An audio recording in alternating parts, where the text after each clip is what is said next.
Este relato que estou prestes a contar para vocês é real, assustadoramente comum, e acontece com muitas famílias neste exato momento sem que ninguém perceba.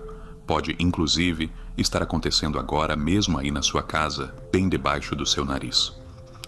Mas antes de começarmos, já peço que deixe o seu like e logo em seguida o seu hype.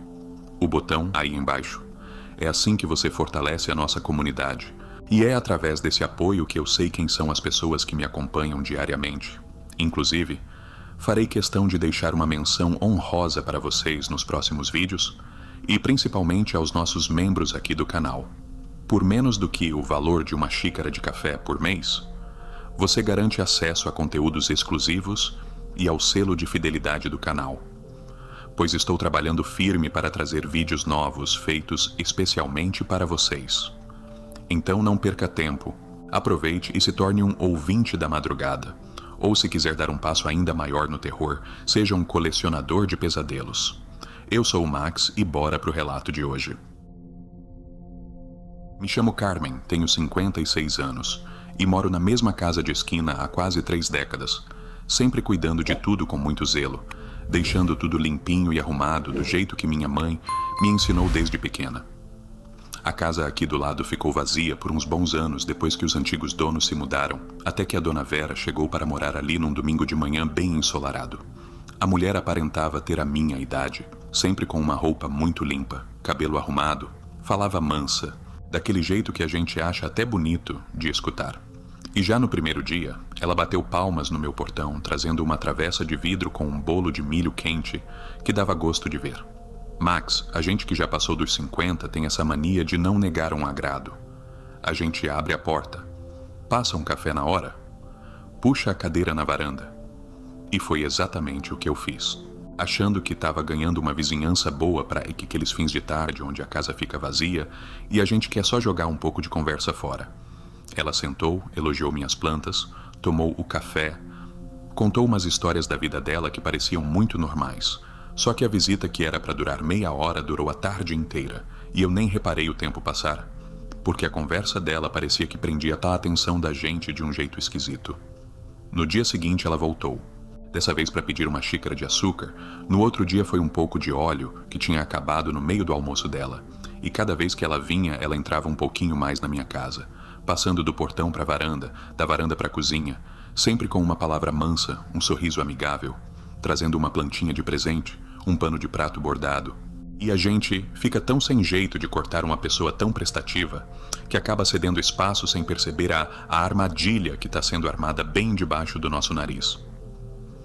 A coisa começou a mudar de figura depois de umas 2 semanas dessa rotina, Max, porque de repente eu comecei a sentir um peso no corpo que não tinha explicação médica, uma moleza nas pernas, uma preguiça de levantar da cama que não era do meu feitio de jeito nenhum, já que eu sempre fui daquelas de pular cedo e varrer a calçada antes do sol esquentar a rua. Meu marido, o Roberto, também começou a reclamar de uma dor de cabeça constante, ficava pelos cantos da casa de cara amarrada. A gente começou a discutir por qualquer bobagem, a casa inteira foi perdendo aquela alegria de sempre. Parecia que as cores das coisas estavam ficando opacas, até minhas samambaias começaram a secar nas pontas, e eu botava água, adubava, mas as coitadinhas iam definhando dia após dia. O mais estranho é que a dona Vera estava cada dia mais viçosa, parecia até mais nova, a pele dela brilhava, ela chegava no meu portão com uma energia que eu já não tinha mais, e as visitas dela deixaram de ser aquele pedido de favor para ser uma coisa quase obrigatória. Ela entrava na minha cozinha sem ser convidada, já ia abrindo o armário, pegando o pó de café, dizendo que ia fazer um agrado para mim, já que eu estava com o semblante tão abatido e cansado. Cada vez que ela ia embora, largando aquela xícara suja na pia, eu sentia que o ar da casa ficava denso. Parecia que ela tinha levado um pedaço da minha vontade de viver junto com ela na bolsa de crochê. E a gente tem vergonha de falar isso, Max. A gente acha que tá ficando ruim da cabeça, que é falta de vitamina, que é cansaço da idade. Mas a verdade é que o bicho tava ali, dentro da minha cozinha, sugando a energia da minha família com aquela educação de dar nojo. Eu percebia que o olhar dela acompanhava cada movimento meu. Os olhos pareciam 2 agulhas furando a minha pele, e a boca sempre com aquele mesmo jeito manso, elogiando tudo, mas um elogio que soava estranho, como se ela tivesse marcando o território dentro da minha própria casa. O Roberto parou de ir para o quintal consertar as coisas de madeira dele. Passava o fim de semana inteiro deitado no sofá, com uma palidez no rosto que me dava agonia. E quando a Vera chegava, ele nem fazia questão de levantar. Só cumprimentava com a cabeça e fechava o olho de novo, como se a simples presença dela no cômodo fosse uma tonelada nas costas dele. Eu comecei a notar que ela criava uns motivos que não faziam o menor sentido, só para cruzar a porta da minha sala. Uma vez ela trouxe um vidro de doce de abóbora, que eu nem gostava. Mas ela insistiu tanto que eu comi um pedaço, e assim que eu engoli aquele doce, parece que um enjoo tomou conta do meu estômago na mesma hora. Não era comida estragada, era uma coisa pesada, que descia rasgando por dentro. Ela sentou no meu sofá, alisou o tecido da almofada com aquela mão fina, e ficou olhando para os retratos da minha família na estante, perguntando sobre os meus filhos que moram fora, querendo saber detalhes da vida de cada um, quanto ganhavam, se estavam felizes. E enquanto ela perguntava, eu sentia a minha garganta apertar. Uma vontade louca de mandar ela ir embora que não saía da boca, porque a maldita da educação prendia a minha língua. É um inferno isso, a gente ficar presa na própria casa por causa de bons modos. O instinto da gente grita para correr, para trancar a porta, para xingar. Mas a gente fica ali presa naquela teia de aranha que a pessoa vai tecendo com palavras macias e pequenos favores que você nunca pediu e nem precisava. O ar da casa foi ficando espesso, a respiração ficava cada vez mais curta, e eu notava que o cachorro, o Trovão, que sempre foi um bicho festeiro e agitado, começou a se esconder debaixo do tanque de lavar roupa lá no quintal. Toda vez que a campainha tocava, ele nem latia, só encolhia o rabo e tremia que dava dó de ver. A gente começa a racionalizar as coisas, achar que o cachorro está com verme, que a casa precisa de mais ventilação, mas nada disso explica o fato de que a Vera não precisava mais nem da campainha. Ela simplesmente aparecia na janela da cozinha de supetão, com a cara colada no vidro, perguntando se eu precisava de ajuda para picar uma cebola ou arrumar o fogão. O pior de tudo foi num domingo que o Roberto não conseguiu levantar nem para ir na missa. Ficou na cama com uma febre forte que não marcava no termômetro. O corpo dele fervia, mas a temperatura no visor estava normal. E eu fiquei na cozinha preparando um chá amargo quando a Vera entrou pelo portão destrancado. Ela nem bateu palma, só empurrou a porta da sala e veio direto na minha direção, pisando firme. Ela parou na porta da cozinha, olhou para o corredor que dava para o nosso quarto e respirou fundo, puxando o ar com uma força muito esquisita, como se estivesse sentindo o cheiro da doença do meu marido de longe, e a cara dela tomou uma expressão de fome. Um negócio animalesco que entortou o rosto dela por um segundo antes dela disfarçar rápido e perguntar com aquela voz afinada se o meu velho estava piorando da saúde. Eu senti minhas pernas bambearem na hora. O ar faltou no meu peito e eu dei um passo para trás, segurando a beirada da pia de granito com muita força para não cair ali mesmo. Eu respondi que ele estava apenas descansando e a Vera deu um passo na direção do corredor, dizendo que conhecia umas rezas boas, que podia ir lá colocar a mão na cabeça dele para tirar o peso, mas eu atravessei na frente dela imediatamente e falei bem firme que ele estava dormindo e não podia ser incomodado de jeito nenhum. Ela me olhou de um jeito que eu nunca vou esquecer em toda a minha vida, Max. Os olhos dela pareciam 2 buracos sem fundo, a pupila dilatou tanto que cobriu a cor natural do olho. E por um instante a mulher bem cuidada e cheirosa que morava ali do lado pareceu uma carcaça velha e ressecada. Uma coisa antiga que não tinha vida própria, que precisava arrancar a vida dos outros para continuar caminhando por aí. Ela recuou um pouco, forçou aquele jeito amável de novo, mas a voz já saiu meio arranhada da garganta, avisando que se eu precisasse era só gritar no muro, e virou as costas saindo bem devagar, e o rastro que ela deixou na minha sala foi um odor azedo, uma coisa velha de poeira e mofo, que não saía de jeito nenhum, nem abrindo todas as janelas e passando pano com desinfetante forte no chão inteiro. Nessa época, as visitas dela já não dependiam de horário marcado. E o pior é que eu sentia ela na minha casa, mesmo quando ela não estava presente fisicamente, eu deitava na cama para dormir, e a sensação era de que tinha alguém em pé, no canto do quarto me vigiando. Uma presença pesada que esmagava o colchão pro meu lado. O Roberto foi perdendo o restinho de cor de que tinha no rosto. Começou a esquecer as coisas mais básicas, não conseguia terminar uma frase inteira sem parar para puxar o ar, e eu passava o dia todo esfregando a casa na tentativa inútil de tirar aquela sujeira invisível que grudava nos móveis e nas paredes. As nossas conversas em casa se resumiam a resmungos baixos. A televisão ficava ligada o dia inteiro, passando qualquer coisa só para quebrar o vazio imenso que ficou dentro de casa. E a Vera não dava trégua, ela pendurava roupa no varal dela. Olhando fixo para o meu quintal, ela varria a calçada, cantando umas cantigas antigas que me davam um aperto insuportável no peito. E ela sempre arrumava um pretexto qualquer para me chamar no muro. Ela gritava da divisa, perguntando da chuva que não vinha, perguntando do preço da carne no mercado, pedindo um prendedor de roupa emprestado de novo. E cada vez que eu respondia, cada vez que eu dava o mínimo de atenção, eu sentia um puxão bruto na boca do estômago, como se um pedaço de mim tivesse sendo arrancado à força e sugado para dentro do quintal dela. Max, a pessoa acha que um encosto é um bicho feio, que é uma coisa que aparece de madrugada, quebrando copo na cozinha e batendo porta de armário de assustar. Mas o verdadeiro perigo vem vestido de gente boa, vem com uma travessa de bolo de fubá na mão, vem perguntando se você está precisando de um ombro amigo para desabafar. Eu percebi da pior forma que a tática dela era criar uma obrigação constante. Ela trazia uma merreca qualquer, um pedaço de torta murcha, um restinho de sabão caseiro que ela mesma tinha feito.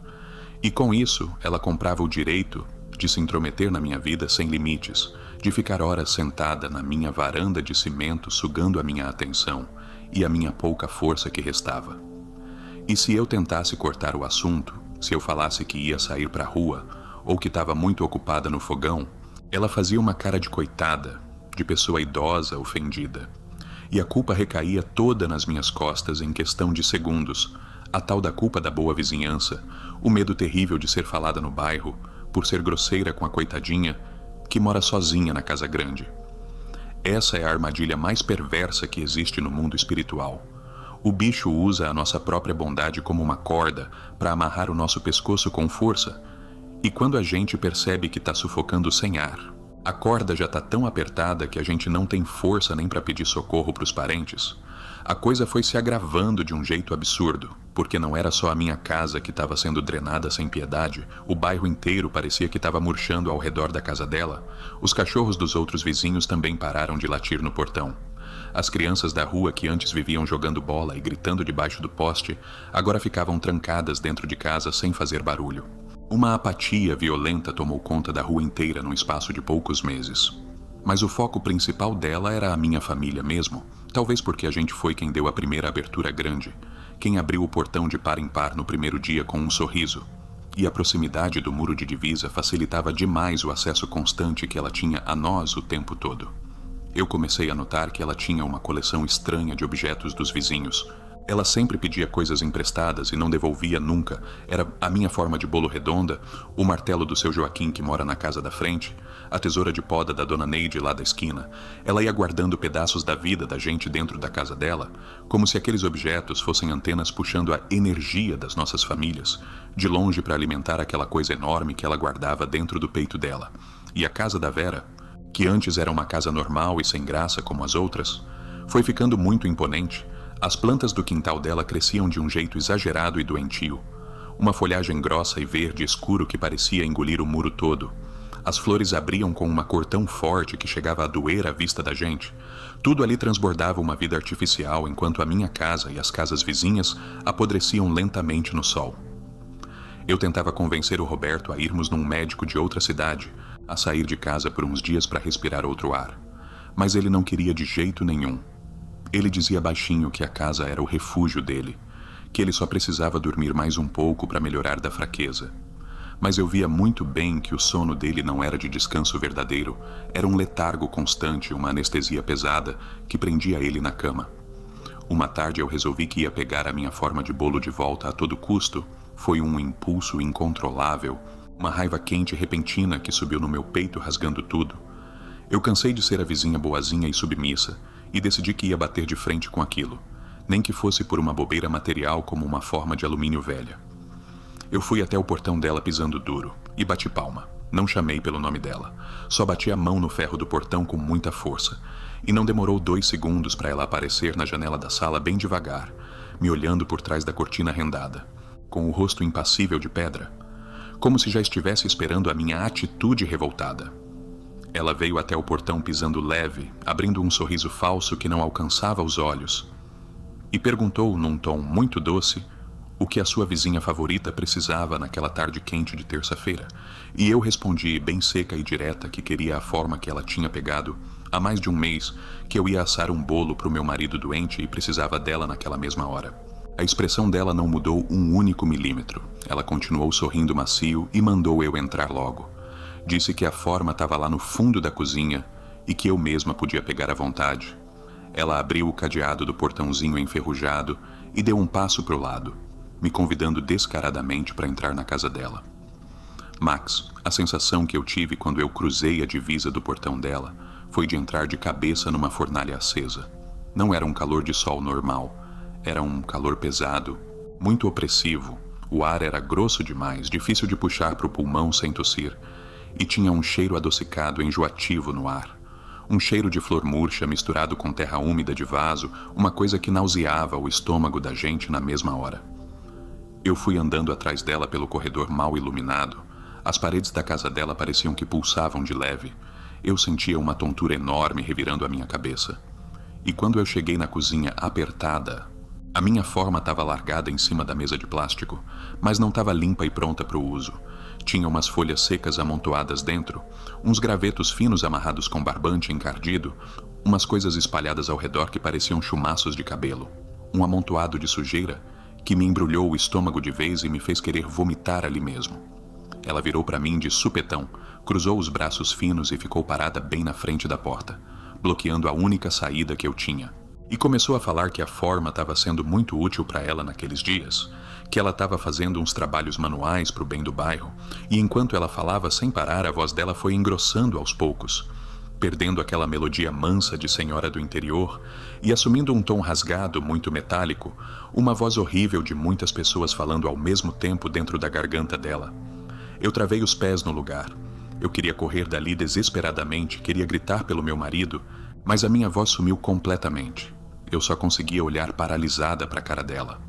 E foi nesse momento terrível que eu vi que debaixo da pele fina do pescoço dela tinha uma coisa escura se movendo de um lado para o outro, uma ondulação bizarra, como se o corpo dela fosse apenas uma roupa folgada para uma criatura enorme que estava espremida e lutando ali dentro. Ela deu um passo firme na minha direção e esticou a mão para tocar no meu ombro encolhido. A mão dela não era mais quente e macia como antes. Os dedos compridos pareciam galhos secos e muito pontiagudos, e ela disse bem perto do meu rosto com aquela voz dupla que eu e o Roberto éramos os melhores vizinhos que ela já tinha tido em muitos e muitos anos de procura, que a nossa vitalidade constante era muito saborosa e muito pura para desperdiçar. Eu bati na mão dela com toda a força que eu tinha. Agarrei a forma de alumínio da mesa, derrubando aquelas tranqueiras nojentas, todas no chão de qualquer jeito. E saí correndo, feito uma louca pelo corredor estreito, trombando de ombro nas paredes, ouvindo as gargalhadas dela explodir atrás de mim. Uma risada seca e violenta que arranhava o ar da casa inteira. E quando eu passei pelo portão correndo e entrei no meu quintal tropeçando, eu caí de joelhos no chão de cimento respirando muito fundo, puxando o ar com tanta força que o peito ardia como brasa, chorando de pavor incontrolável, entendendo finalmente que a gente não estava doente de verdade. A gente estava sendo devorado vivo a cada dia que passava. Eu fiquei ajoelhada ali no meu próprio quintal, Max, olhando para as minhas próprias mãos tremendo sem parar de nervoso, o suor escorrendo muito frio pela minha nuca e molhando a gola da minha blusa, e a minha cabeça dava voltas violentas tentando processar a loucura daquilo tudo. A gente passa a vida inteira acreditando firmemente que o mal grande se anuncia com feiura, com monstros e perigos claros. Mas a pior maldade é essa que chega pedindo licença educadamente, que limpa os pés no capacho antes de entrar na nossa sala, que pergunta como foi o seu dia com um sorriso carinhoso, enquanto planeja nos mínimos detalhes como vai te destruir por dentro. Eu não podia voltar para dentro de casa correndo e simplesmente fingir que não tinha visto nada naquela cozinha. O Roberto estava lá dentro deitado, cada vez mais fraco e apagado, e aquela mulher encarnada, aquela entidade repulsiva, que usava a carcaça de uma vizinha simpática, sabia muito bem que eu tinha descoberto a verdade nua e crua, e agora o jogo estava escancarado entre nós duas. O que mais me aterrorizava naquele momento não era nem a aparência monstruosa dela que eu vi de relance no pescoço, era a percepção amarga de que todas aquelas visitas cordiais, todos os bolos caseiros, Os chás da tarde, os conselhos de dona de casa, tudo foi meticulosamente calculado desde o primeiro dia para criar um laço firme, uma conexão invisível e indestrutível entre as nossas casas. Ela cimentou uma ponte de energia com a nossa própria permissão ingênua, porque fomos nós, por pura e maldita educação, que abrimos as portas de boa vontade. Eu levantei do chão limpando o joelho, segurando a forma de alumínio amassada contra o peito batendo forte, e olhei com ódio para o muro que dividia as nossas propriedades, e pude ver, mesmo sem focar os olhos direito, que uma neblina fina e muito esverdeada emanava do telhado da casa dela, se espalhando pelas frestas dos tijolos do muro e rastejando pelo meu quintal úmido, como se fosse uma raiz podre procurando urgentemente um terreno fértil para se fixar. As minhas poucas plantas que ainda não tinham morrido de vez pareciam encolher de pavor assim que aquela fumaça estranha encostava nas folhas. O meu cachorro continuava debaixo do tanque de lavar roupa, quietinho, com os olhos vidrados de muito pânico. Ele sabia muito bem o que estava acontecendo do outro lado. Os animais de estimação sempre sabem dessas coisas. Nós é que somos burros e domesticados demais pela convivência em sociedade para dar ouvidos ao nosso instinto primitivo de sobrevivência. Eu entrei em casa às pressas, trancando a porta de trás com violência, passei a chave, coloquei o trinco de ferro, fui correndo na sala e fechei as janelas de vidro, puxei as cortinas grossas, e a sensação, infelizmente, não era de segurança nenhuma. A sensação horrível era de que eu tinha me trancado por vontade própria dentro de uma caixa lacrada, onde o ar estava sendo sugado por um canudinho, porque a influência pesada dela já estava instalada nas paredes da minha própria casa. O dia foi caindo devagar, e a noite chegou incrivelmente pesada. Max, o céu escureceu de um jeito muito estranho. Não tinha lua apontando, não tinha estrela no alto. Parecia que uma lona preta muito grossa tinha sido jogada em cima do nosso bairro inteiro, sufocando qualquer som vindo da rua. Até os grilos do mato pararam de cantar de repente. Um vácuo absoluto e medonho tomou conta de tudo ao redor. Eu fiquei sentada na beirada da cama do Roberto com um terço de madeira na mão. Não que eu fosse das mais beatas e frequentadoras de igreja, mas na hora do desespero cego a gente se apega naquilo que a nossa mãe ensinou lá na infância, e eu rezava baixinho e rápido, sem parar de murmurar, enquanto os meus ouvidos tensos tentavam captar qualquer barulho mínimo vindo lá do lado de fora no quintal. Eu sabia que ela ia tentar alguma coisa muito séria naquela noite. O disfarce de senhora bondosa dela tinha caído de vez para mim. A educação extrema já não servia mais de escudo para nenhum de nós. E eu só conseguia imaginar aquela mulher, com aquele pescoço pulsando agoniado e aqueles olhos pretos e vazios, andando sem pressa ao redor da minha casa no escuro, procurando uma brecha, uma fresta na janela, uma porta mal trancada para terminar de vez o serviço sujo que ela começou no dia em que me trouxe aquele primeiro pudim. O peso no meu peito só aumentava a cada hora longa que passava. O Roberto gemia baixinho na cama, virando o rosto, se contorcendo num pesadelo agoniado que não tinha fim, e eu sentia que a cada gemido fraco dele a casa da vizinha ficava um pouco mais forte, a energia vital dele escorria pelas paredes e ia direto para ela, alimentando de longe aquela fornalha opressiva que morava lá do outro lado do muro. E o mais assustador de tudo isso, Max, é que eu sabia muito bem que se eu ligasse para a polícia, se eu pedisse ajuda de fora na rua, ninguém ia acreditar em mim, de jeito nenhum. Iam achar com certeza que eu era uma velha caduca tendo um ataque de nervos contra uma senhora indefesa que morava sozinha. E essa é a maior e mais letal arma desse tipo de parasita espiritual. A invisibilidade perante o mundo normal da gente. A fachada impecável de santidade que condena as vítimas a sofrerem completamente isoladas dentro das suas próprias casas, lutando sozinhas contra um predador silencioso que todo mundo acha que é só uma pessoa iluminada. A noite passou se arrastando como uma lesma doente, daquelas que deixam um rastro pegajoso por onde passam. E quando o sol finalmente bateu na janela da sala, eu já estava de pé na cozinha, passando um café bem forte para ver se espantava aquela letargia absurda que tinha grudado nos meus ossos.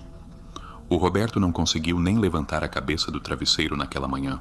O peito dele subia e descia numa lentidão que cortava meu coração no meio.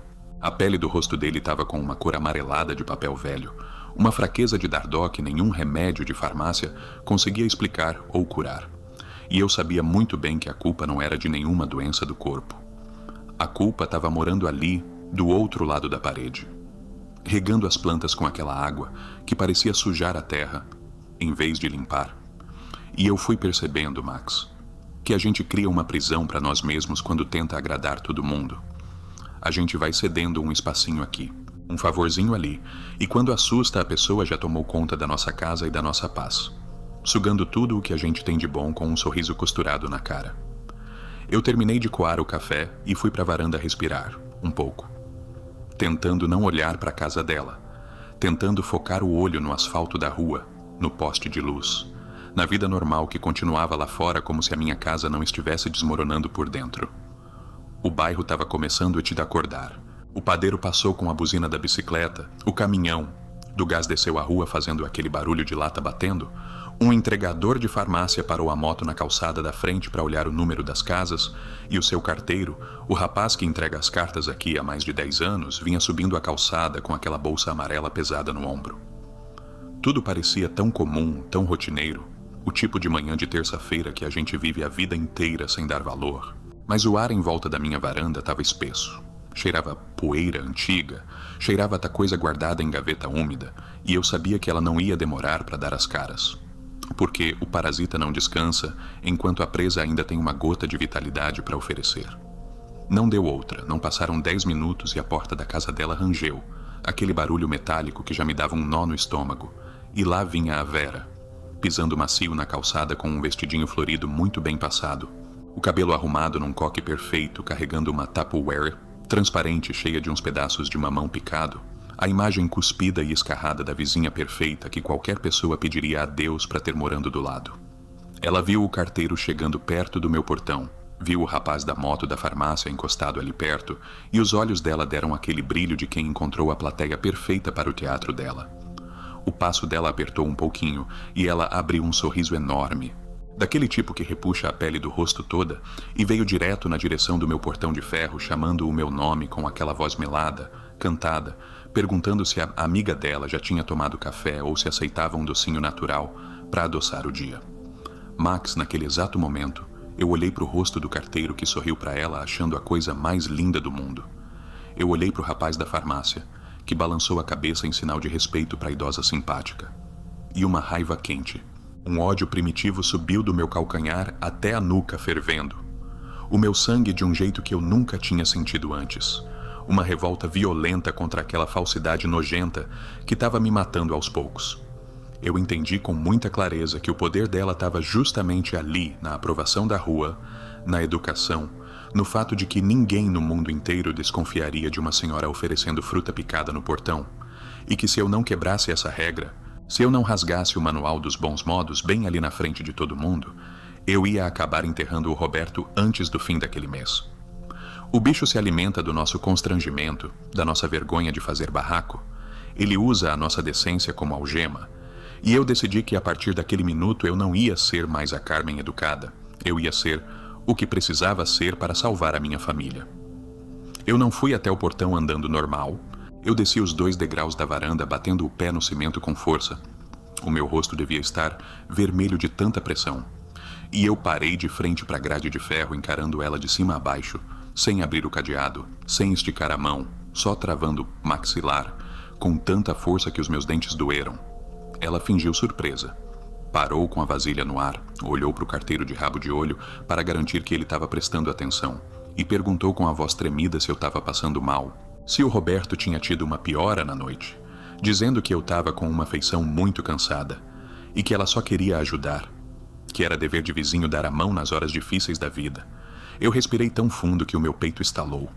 Apontei o dedo indicador bem no meio da cara dela através da grade de ferro e a minha voz saiu alta, rasgada, sem nenhum filtro de educação, ecoando pela rua inteira de um jeito que fez o entregador da farmácia pular para trás e o carteiro parar no meio do passo com as cartas na mão. Eu gritei para ela dar meia volta e sumir da minha calçada. Eu disse com todas as letras que eu não queria comida dela, não queria planta dela, não queria reza dela, e muito menos a presença nojenta dela perto do meu marido doente.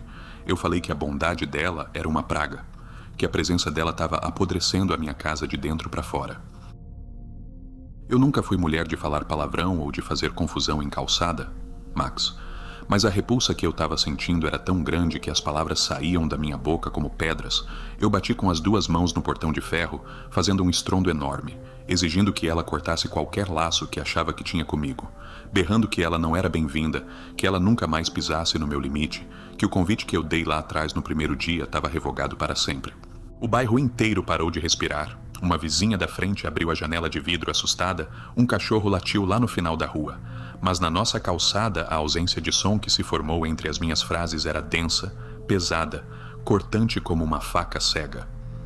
A Vera fez exatamente o que um parasita manipulador faria quando é encurralado na frente dos outros. Ela não gritou de volta, ela não me ofendeu, ela simplesmente murchou os ombros. Os olhos dela se encheram de lágrimas numa velocidade impressionante. O lábio inferior começou a tremer como o de uma criança injustiçada, e ela deu um passo para trás apertando a vasilha de mamão contra o peito, olhando para o carteiro com uma expressão de desespero e humilhação que cortaria o coração de qualquer pessoa normal. O carteiro olhou para mim com uma cara de reprovação absurda, como se eu fosse o próprio capeta encarnado maltratando uma idosa boa e caridosa. O entregador da moto balançou a cabeça murmurando alguma coisa sobre falta de respeito com os mais velhos. E a Vera, aproveitando o clima, pediu desculpas com a voz embargada, dizendo bem baixinho que só queria ser uma boa amiga, já que era tão sozinha no mundo, que não entendia o motivo de tanta crueldade da minha parte. E virou as costas caminhando devagarzinho, arrastando o chinelo na calçada, fazendo o papel perfeito da mártir do bairro. Mas a verdade que só eu vi e que ninguém mais percebeu, foi que antes de virar o rosto completamente para ir embora, no exato segundo em que o carteiro olhou para baixo para arrumar as cartas, a Vera cravou o olhar no meu, e a expressão de choro sumiu do rosto dela como se tivesse sido apagada com um pano molhado, dando lugar a uma feição lisa, dura, fria como gelo. Os músculos da bochecha dela repuxaram num riso de desprezo tão maldoso que o meu estômago revirou. Os olhos dela piscaram num ritmo esquisito. Não parecia um piscar de gente, parecia uma coisa mecânica. E ela falou de costas, de um jeito que só eu conseguia escutar, que as dívidas não se apagam com gritos, e que o pagamento final seria cobrado com muito mais fome. A voz dela nem parecia vir da boca, parecia vir de debaixo da terra, raspando no cimento da calçada, e quando ela abriu o próprio portão e entrou no quintal dela sumindo da minha vista, a humilhação pública estava feita. Eu tinha ganhado a fama de vizinha louca e agressiva. Eu tinha perdido o respeito das pessoas que me conheciam há anos. Mas no instante em que a porta da casa dela bateu, uma coisa inacreditável aconteceu na minha varanda. Parece que alguém tinha tirado um cobertor pesado e molhado de cima dos meus ombros. O ar ao meu redor ficou muito mais fino. Eu consegui puxar a respiração até o fundo do pulmão sem sentir aquele aperto na garganta que vinha me acompanhando há semanas.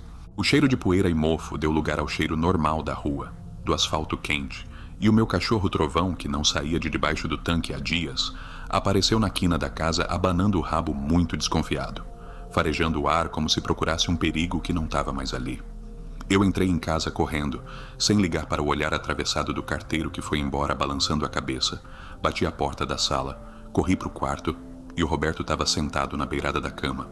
Com os pés no chão, esfregando o rosto com as duas mãos, ele olhou para mim meio confuso e disse que tinha tido um pesadelo muito ruim, mas que de repente acordou sentindo uma vontade de tomar um copo de água. A voz dele ainda estava muito fraca, muito rouca, mas a cor amarelada do rosto tinha perdido um pouco daquela intensidade de doente terminal. O corte violento que eu fiz lá fora, o escândalo público, a agressividade de expulsar ela da minha vida serviu como uma tesoura, cortando a linha podre que ligava as nossas casas. Eu revoguei o convite, eu tranquei a porta espiritual na base do grito, mas eu sabia, lá no fundo do meu coração, que o alívio era temporário. O parasita não perde a força tão fácil, Max. Ele não desiste de uma presa suculenta só porque foi ofendido na calçada. A humilhação pública só serviu para atiçar a fúria daquela coisa. Eu feri o orgulho da entidade. Eu estraguei o teatro dela na frente do bairro, e aquilo não ia ficar barato de jeito nenhum. A tarde foi caindo, e a casa foi recuperando um pouquinho de cor. Eu fiz uma sopa rala pro Roberto, que conseguiu comer umas 2 colheres sem ter ânsia de vômito. Eu abri todas as janelas para o vento circular de verdade, varri o chão com vontade, sentindo o meu corpo responder melhor, a força voltando para os meus braços devagarinho, mas a paz não era completa. A tensão ficava pairando no teto da casa porque eu sabia que a guerra estava longe de acabar. Eu passei a tarde inteira vigiando as janelas, espiando pela fresta da cortina o quintal dela. E não tinha movimento nenhum lá. A casa da Vera estava completamente fechada. As plantas pareciam ainda mais inchadas e carregadas. A energia que exalava daquele terreno agora não era de fingimento, não era de amizade falsa, era uma energia de pura vingança. Um ressentimento grosso que dava para sentir na pele da gente só de olhar para o muro divisório. E o pior de tudo é o peso do julgamento que vem depois. Porque a gente tem que lidar com a cobrança da nossa própria consciência, a culpa de ter sido grossa com uma pessoa mais velha. Mesmo sabendo que não era uma pessoa de verdade ali, a sociedade treina a gente para engolir sapo calado e manter a pose. E quando você rompe isso, a culpa tenta entrar pelas beiradas da mente para enfraquecer as suas defesas de novo. Eu sentava no sofá e ficava repassando a briga na cabeça, imaginando o que os vizinhos estavam falando de mim nos grupos do bairro. Como eu ia ficar mal falada na feira domingo de manhã, e a cada vez que a culpa me dava uma pontada, eu sentia um cheirinho muito leve daquele perfume adocicado e enjoativo dela entrando por baixo da porta da sala, provando que a entidade usa até o nosso remorso como chave para tentar abrir a fechadura de novo. A tática agora era o cerco psicológico. Ela ia me isolar de todo mundo. Ela ia usar a pena da rua contra mim, transformando a minha casa numa ilha sem apoio, onde ninguém mais pisaria para me ajudar quando a verdadeira retaliação começasse. Quando a noite finalmente chegou, uma noite abafada e sem vento, eu sentei na varanda dos fundos com uma xícara de chá nas mãos, vigiando o muro baixo, observando a parte dos fundos do quintal dela, e eu percebi que os objetos que ela tinha pegado emprestados de mim, a forma de bolo, o pegador de massa, começaram a fazer um barulho muito estranho lá dentro da cozinha dela. Um barulho de metal batendo contra metal de forma ritmada, lenta, como se ela estivesse batendo um tambor improvisado para me avisar que a conexão não dependia mais de convites, que agora a invasão seria feita na força bruta. O Roberto estava no quarto tentando dormir. A casa estava trancada a 7 chaves, mas o som do metal batendo lá na vizinha atravessava as paredes de tijolo, como se não houvesse obstáculo nenhum, marcando o compasso do relógio, um aviso claro e opressivo de que a máscara da boa vizinhança tinha sido jogada no lixo, e agora a verdadeira caçada começaria de um jeito que a polícia e os vizinhos fofoqueiros nunca poderiam entender ou impedir. O escândalo na luz do dia cortou o duto de alimentação principal, mas deixou o parasita esfomeado e raivoso, trancado ali do lado, com sede de dar o troco, e eu precisava descobrir rápido como limpar o terreno de vez, como arrancar as raízes invisíveis que ela já tinha plantado na estrutura da minha casa, antes que a próxima tentativa de ataque dela não visasse apenas drenar a nossa energia devagar, mas sim arrancar a vida do Roberto de uma vez só, por puro ódio. Eu estava sozinha contra o bairro inteiro, mal falada, taxada de louca desequilibrada, mas com a clareza brutal de quem enxergou o perigo sorrindo e não abaixou a cabeça para ele. A nossa vida virou uma trincheira, e a casa da vizinha era um predador esperando o primeiro vacilo meu para pular o muro e terminar de comer o resto das nossas vidas. O barulho daquele metal batendo na cozinha da vizinha não deu 1 minuto de trégua durante a madrugada inteira. Max, era uma batida rítmica, seca, uma tortura lenta que invadia as paredes do meu quarto e martelava bem no meio da minha testa, me deixando num estado de nervos que eu não desejo nem para o meu pior inimigo, porque a sensação era de que ela estava afinando um instrumento de maldade para usar contra a gente assim que o sol nascesse. Eu olhava para o Roberto deitado na cama de casal e o peito dele mal subia para puxar o ar. A respiração estava tão fraca, tão miúda, que várias vezes eu tive que colocar a ponta dos dedos debaixo do nariz dele para ter a certeza de que ele ainda estava respirando. A pele dele tinha perdido qualquer resquício de cor, estava um amarelo doente, uma palidez de cera derretida que me dava um desespero incontrolável. Eu não podia mais esperar a boa vontade do destino, e muito menos ficar me importando com o que os fofoqueiros da rua iam pensar da minha atitude agressiva no portão. Eu engoli o resto do orgulho que ainda me sobrava. Peguei o telefone lá na sala, mesmo com a casa num breu total. Os meus dedos tremiam de um jeito tão violento que eu mal conseguia acertar os números no aparelho. E liguei direto para o interior. Liguei para a casa da Lourdes e da Graça, as 2 irmãs mais velhas do Roberto. Mulheres criadas na lida pesada da roça, rezadeiras daquelas bem antigas que não têm medo de cara feia e muito menos de gente sonsa que se esconde atrás de pratinho de doce. O telefone chamou umas 5 vezes até que a Lourdes atendeu com a voz pesada de sono. Mas assim que eu comecei a falar, atropelando as palavras, chorando, contando do peso na casa, do adoecimento repentino do irmão dela, daquela vizinha carismática que estava sugando a nossa vontade de viver. A voz dela mudou na mesma hora, ficou afiada, dura. Ela não fez nenhuma pergunta de desconfiança, não achou que eu estava ficando maluca da cabeça. Ela apenas mandou eu trancar todas as trancas da casa, colocar um copo de água com sal grosso debaixo da cama do Roberto e esperar, avisando que as duas chegariam antes da hora do almoço num carro alugado e que o problema seria resolvido na raiz, sem conversa fiada e sem educação de fachada. Eu desliguei o telefone sentindo um pingo de esperança misturado com um pavor enorme, porque eu sabia que a coisa lá do outro lado do muro também tinha escutado o meu choro, a batida do metal na panela. Parou de repente logo depois que eu coloquei o telefone no gancho. Uma quieteza absoluta e medonha tomou conta da rua inteira. Um vazio de barulho que era 1000 vezes mais opressivo do que as pancadas. Como se o parasita estivesse prendendo a respiração para escutar os meus pensamentos, se preparando para a guerra pesada que ia começar assim que o reforço da minha família pisasse na calçada. A manhã demorou uma eternidade para clarear. O céu estava com uma cor cinza encardida, um tempo feio, pesado, sem vento nenhum para balançar as folhas das árvores, e eu passei essas horas limpando o suor frio da testa do Roberto com uma toalha úmida, rezando o pouco que eu sabia. Até que escutei o barulho de um motor parando na frente do meu portão por volta das 10 horas da manhã, um carro antigo soltando uma fumaça rala pelo escapamento, e o meu coração deu um pulo de alívio tão grande que as minhas pernas bambearam quando eu corri para destrancar a porta da sala. A Lourdes e a Graça desceram do carro carregando 2 sacolas grandes de lona, as duas com aquele semblante fechado, roupa simples, cabelos amarrados num coque apertado.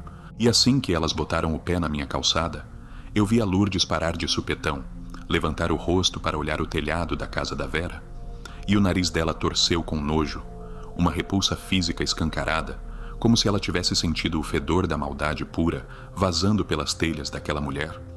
Ela nem precisou que eu apontasse de onde vinha o mal.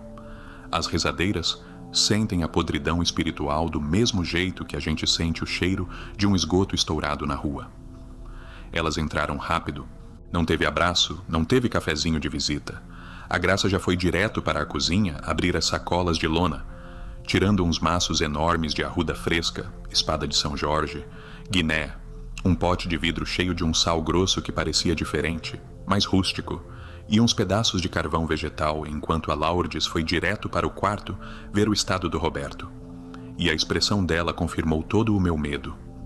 Ela olhou para o irmão daquele jeito amarelo e quase sem vida na cama, balançou a cabeça de um lado para o outro e disse bem firme que a sanguessuga tinha cavado fundo demais, que se elas tivessem demorado mais um dia a conta não iria fechar e ele não iria aguentar a drenagem de energia. Max, o negócio foi rápido e muito bruto. A Graça colocou uma panela enorme de água para ferver no fogão. Começou a quebrar aquelas folhas com as próprias mãos num pilão de madeira. O cheiro forte das ervas começou a subir. Um cheiro verde, cortante, que foi expulsando aquele odor adocicado e nauseante de flor velha que a vizinha tinha empurrado para dentro da minha casa. E a Lourdes pegou uns galhos inteiros e começou a bater nas paredes do quarto, rezando num murmúrio rápido, grave, contínuo, uma reza que eu não conseguia entender as palavras direito, mas que causava uma vibração física no ar da casa inteira, um peso bom que combatia essa opressão de frente. O choque das energias foi praticamente instantâneo. Não demorou 5 minutos de reza pesada da Lourdes para a casa da vizinha começar a reagir de forma violenta. O parasita sentiu o bloqueio sendo erguido, sentiu que a fonte de alimento estava sendo cortada à força e o desespero tomou conta daquela coisa. Eu escutei um barulho ensurdecedor de louça quebrando lá no quintal dela. A porta dos fundos bateu com tanta força que tremeu a minha janela da cozinha. E a voz da Vera atravessou o muro, rasgando o ar. Não era mais aquela vozinha afinada e doce que o carteiro elogiava. Era um berro grosso, arranhado, uma coisa animalesca xingando a minha família, exigindo que eu fosse até o portão desfazer a vergonha que eu tinha feito ela passar no dia anterior. Ela jogava pedras por cima do muro, eu escutava o baque surdo das pedras batendo no telhado, sujando o meu quintal com os galhos secos e fedorentos que ela atirava na fúria de não conseguir quebrar a barreira que as rezadeiras estavam montando. E eu confesso que o medo quase me fez recuar. Eu fiquei encolhida no canto da cozinha, tampando os ouvidos. Mas a Graça não se abalou por um único segundo. Ela apenas olhou para mim com um olhar duro, mandou eu levantar a cabeça, segurar o copo de água fervendo com as ervas e caminhar pela casa jogando uns pingos nos cantos das portas, me dando a ordem clara de não responder, não gritar, não demonstrar um pingo de emoção para a criatura, porque o desespero dela era o nosso maior trunfo. A gente foi avançando pelos cômodos da casa, Max. A fumaça do carvão queimando com o sal limpava o ambiente, a temperatura da sala, que antes estava um calor sufocante e sem ar, foi caindo e ficando agradável de novo. O trovão saiu debaixo do tanque e começou a latir de frente para o muro. Um latido firme, mostrando os dentes. O cachorro também sentiu a autoridade daquelas mulheres e ganhou coragem para enfrentar o mal que estava acovardando ele há semanas. A gritaria da vizinha foi ficando cada vez mais descontrolada. A fachada de senhora educada derreteu por completo. Ela subiu num caixote no quintal dela e colocou o rosto por cima da parte mais baixa do muro. E a visão que eu tive quando passei pela janela foi aterrorizante. O rosto dela estava desfigurado pelo ódio, os olhos arregalados sem piscar. A pele repuxada, babando pelo canto da boca.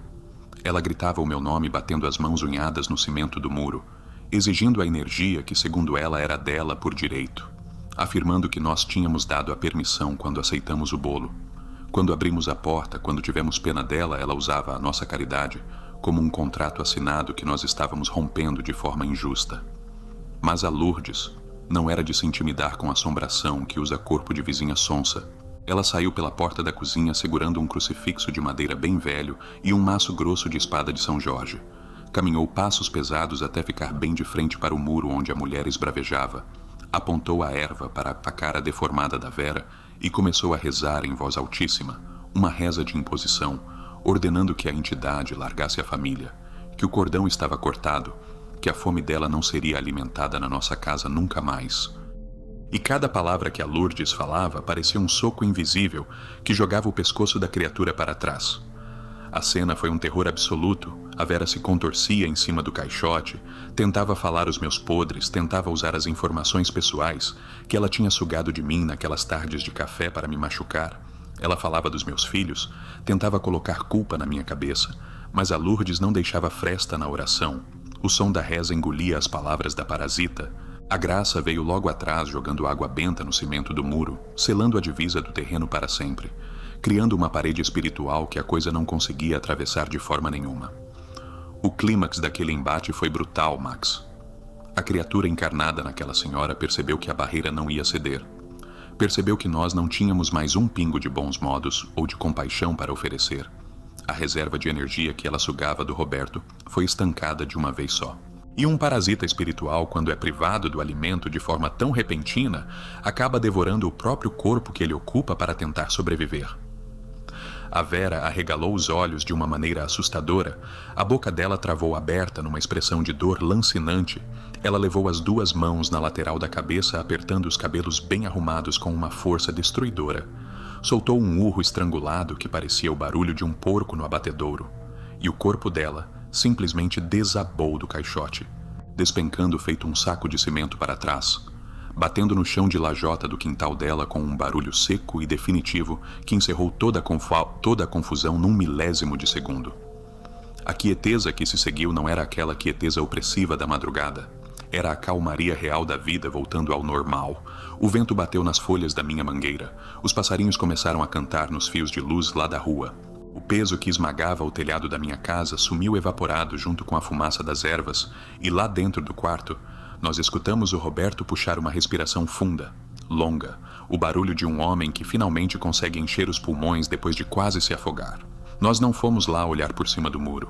A Lourdes foi categórica ao dizer que a gente não deve cruzar o olhar com o mal quando ele cai. A gente terminou a limpeza da casa lavando o chão com água de sal grosso de dentro para fora, jogando o resto da água lá no meio-fio da rua para levar qualquer resquício de sujeira para longe. A noite chegou tranquila. O Roberto conseguiu sentar na cama. Tomou um prato de sopa inteiro. A cor natural dele foi voltando para a pele num ritmo impressionante. O brilho dos olhos dele retornou.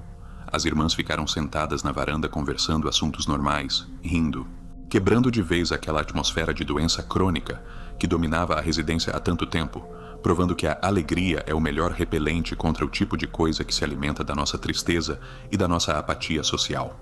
O bairro inteiro continuava sem saber do que tinha acontecido de verdade. A rua estava em paz, e eu deitei a minha cabeça no travesseiro naquela noite e dormi um sono pesado, sem sonhos, sem visões, sem sentir nenhuma presença indesejada esmagando o colchão nas minhas costas.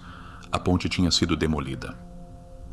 A descoberta pública só aconteceu no final da tarde do dia seguinte, quando o seu carteiro passou para entregar as contas, estranhou o acúmulo de cartas na caixa de correio da vizinha e sentiu um cheiro péssimo vindo do quintal. Chamou a polícia, os guardas pularam o muro baixo da frente e encontraram o corpo da dona Vera estirado lá no fundo, rígido, sem vida. Os paramédicos chegaram logo depois na ambulância e o veredito oficial foi rápido e claro, para todo mundo ouvir. Disseram que a senhora teve um derrame cerebral fulminante, que as veias da cabeça não aguentaram a pressão. Uma explicação muito médica e muito mundana para o colapso de uma criatura que morreu de inanição espiritual por não conseguir roubar a nossa vitalidade. O mais chocante para os vizinhos que se aglomeraram na calçada foi o estado da casa da mulher. Assim que os policiais abriram as portas para fazer a vistoria, eles saíram tossindo, tapando-se o nariz por causa da sujeira acumulada. Todas aquelas plantas bonitas e viçosas que ela ostentava no muro estavam completamente murchas e podres. Num espaço de um dia, uma decomposição acelerada e inexplicável. Os móveis por dentro estavam cobertos de teias e poeira espessa. A casa parecia abandonada há décadas. O teatro desmoronou junto com a dona, escancarando para o bairro que a perfeição não passava de uma ilusão sustentada com a energia roubada de terceiros. Apesar da libertação, eu e o Roberto não conseguimos continuar morando ali, Max. A casa estava limpa, a energia estava renovada, graças às rezadeiras, mas as paredes guardam a memória do sofrimento. O meu quintal sempre ia me lembrar daquela senhora encostada na grade, oferecendo um bolo envenenado de boas intenções. Nós colocamos uma placa de venda no mesmo mês, empacotamos todas as nossas coisas, doamos aquele portão de ferro para um ferro velho. Não quisemos levar nada que tivesse tocado de perto a rotina daquela mulher. E fomos embora daquele bairro para recomeçar a vida numa região bem distante, numa casa com muros muito altos, onde a gente dita as regras de quem entra e quem sai sem dever obrigação, de simpatia exagerada para absolutamente ninguém na vizinhança. O Roberto se recuperou inteiramente. Voltou a mexer com as madeiras dele no quintal novo. Eu voltei a cuidar das minhas plantas, que agora crescem fortes e sem ameaça. O trovão corre solto pela grama feliz da vida. Nós nunca mais tivemos qualquer problema com vizinhos. Cumprimentamos todo mundo com um bom dia cordial de longe. Mas do portão para dentro, a casa é o nosso templo blindado. A lição que ficou marcada a fogo na nossa pele e que eu peço que você passe para frente na sua história é que a maldade no mundo nem sempre veste uma capa preta e carrega uma foice ameaçadora no meio da rua deserta. O verdadeiro predador senta na sua varanda, toma do seu café, elogia os seus filhos e usa o seu medo de parecer mal educado como uma faca afiada para arrancar a sua paz. Comprovei da pior maneira que a gente nunca pode ter vergonha de fechar a porta na cara do perigo, mesmo que o perigo esteja segurando uma travessa de vidro com um doce feito no capricho. E chegamos ao fim de mais uma história pesada, meus amigos. Esse relato da Carmen deixa uma lição muito forte para todos nós, mostrando que o verdadeiro mal quase nunca tem cara feia. Ele bate na nossa porta com um sorriso largo no rosto e um prato de comida na mão, se aproveitando da nossa educação para roubar a nossa paz e a nossa vontade de viver. Eu quero muito saber o que vocês fariam no lugar dela.